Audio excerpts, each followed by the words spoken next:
Last November, I got a message that said, "Jeff, do you fancy a trip to Nepal?" And I thought, how often does your pen pal who you've never met invite you on a once-in-a-lifetime trip on the other side of the world? It was a no-brainer. So there I was, hugging my mom goodbye, a nice long hug. And I remember hugging my dad goodbye, and it was a little bit shorter. And when he went to let go, I actually pulled him back for a second hug. I like doing that to catch people off guard. And I was going to an area of the world that I've never been to. And I was a little bit nervous, and I wanted to hold on to that moment with my parents because no one's guaranteed tomorrow. So hop on this airplane with me as we fly all the way across the Atlantic Ocean into Asia, and I end up on this bumpy bus ride with dust flying everywhere on these primitive roads, and it's going up the hills, and I'm sitting beside my pen pal. We're laughing, singing, and we're pinching each other, saying, "Is this real? Are you real?"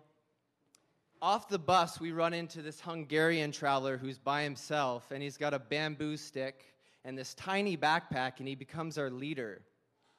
And he's walking at a fast pace, and I'm a little bit dizzy and nauseous from the bus ride. We're about 1,700 meters at this point, about 3 CN towers. And his pace is pretty quick, and it's going straight up. I thought we'd be zigzagging up the mountain. And within 5 minutes, these doubts came into my head. You haven't exercised enough? You're not strong enough? And you're not built for this altitude. You have to turn around, it's over. How embarrassing. I went all the way over there, 5 minutes in, I'm gonna have to quit. I thought back to some advice I'd gotten from a Nepalese villager who was also a mountain guide when I asked him, "How do you conquer the mountain?" And he said, "Positive thinking. Positive thinking equals positive mountain." So that's what I did. I stopped talking, and I took it one step, one breath at a time, and I developed short-term goals. I said, I just need to get to the top of the hill. Once I get to the top of the hill, the ground will flatten out, and I can catch my breath. Now, of course, there were a lot of hills. So once that thought got exhausted, I said, I just need to get to the first guest house. Once I get to the first guest house, I can get a good sleep, I can get a meal in, I can stretch, everything will be okay. So after a long day of walking, I got blisters on my feet, really sore shoulders. Listen to me complain, I'm in Nepal, so lucky. And we arrive at the first guest house. There's colorful prayer flags waving in the wind. I can see the mountains, and we're sitting around this log fire, playing my guitar that I had been carrying, hearing Korean songs, French songs, Barrie, Ontario, Canada songs. And I feel like I'm in one of those mountain movies, like Vertical Limit, as we're all huddled around the fire trying to stay warm. It's really surreal. As I walk outside and I look at the incredible stars, there's so many of them, and it's time for bed.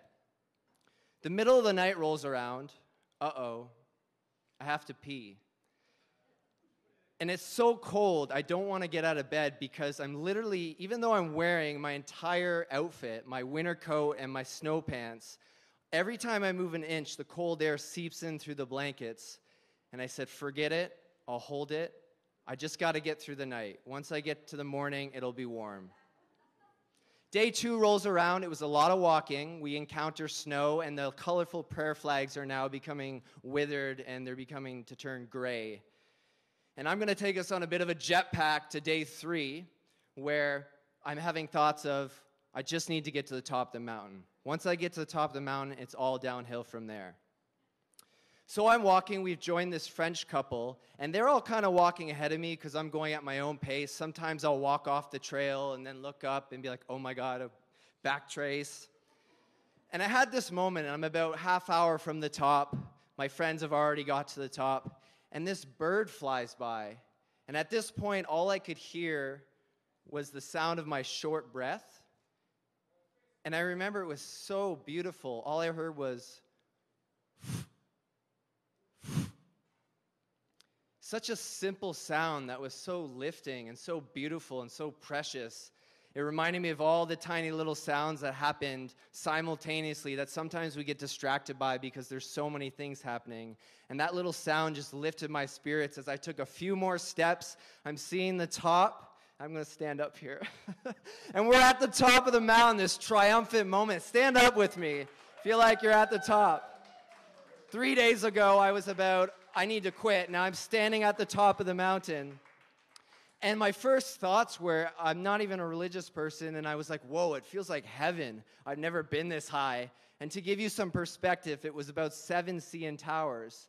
We're sitting around a fire again, playing another guitar that's at the top of the mountain, and sharing this accomplishment with everyone. It's just a beautiful feeling. Life is great. Life is a dream.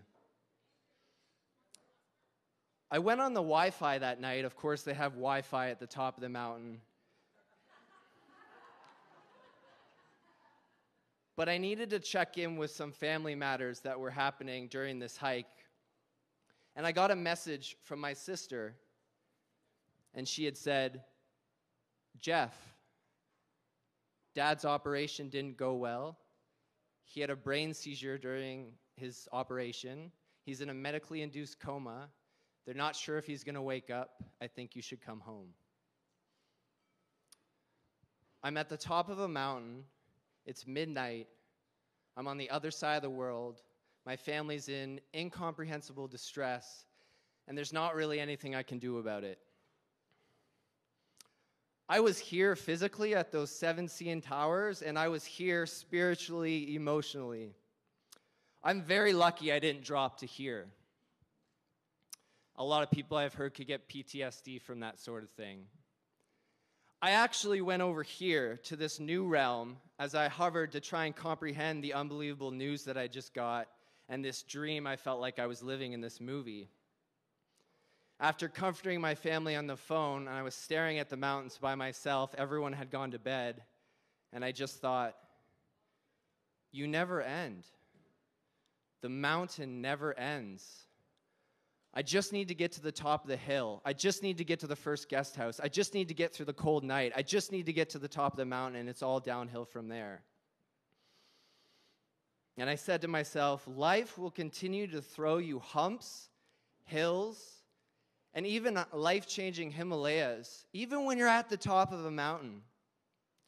And I know I use positivity to get me to the top, so I thought, I'm going to use that same positivity to take me down this mountain safely, physically, and mentally stable. So the next morning, we hop on this metaphorical slide, because it actually was quite easy to go down the mountain. And by 2 more days, I rounded a corner, and I kept saying to myself, I'd rather be an optimist and a fool than a pessimist and be right. That really kept me going and kept my spirits high. I rounded this corner, and we hear this man shouting, Siti, Siti, Pokahera, come, hurry, hurry. And we start running, we throw our bamboo sticks, we say goodbye to the French couple, and we run and sit on the bus, and there's this Nepalese joyful music playing. And the French couple walks in front of the bus, of the windshield, and the crazy thing is they couldn't hear the music.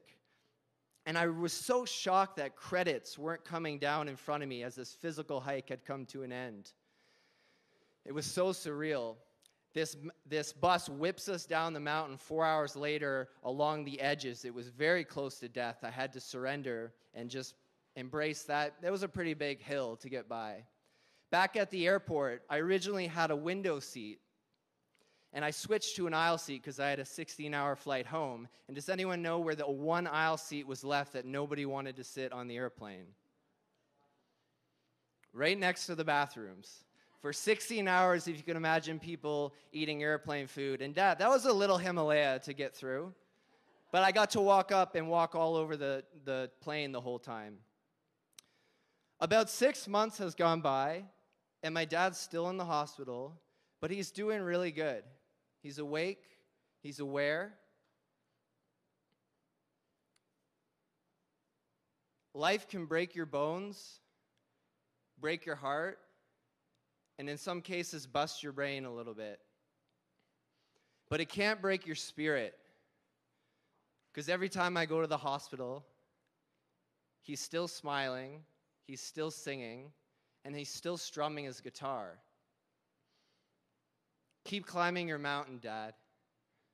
There's a hell of a lot of people rooting for you, and there's a cold beer waiting for you at the top. And we'll be with you for every step of the way. Love you, Lee. Thank you.